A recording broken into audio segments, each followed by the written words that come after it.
everyone! In today's video, I'll show you how to use a breast pump correctly and comfortably. First, wash your hands and make sure all pump parts are clean and dry. Assemble your pump according to the manufacturer's instructions. Place the breast shield centered over your nipple.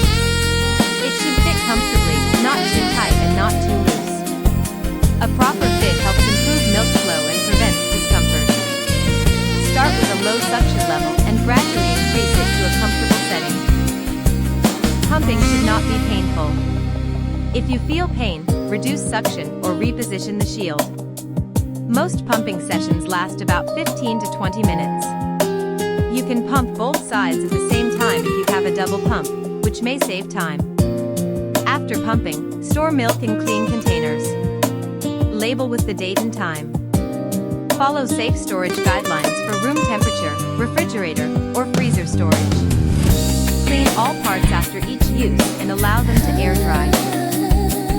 Using a breast pump can help maintain milk supply and provide flexibility for busy parents. Always consult a healthcare professional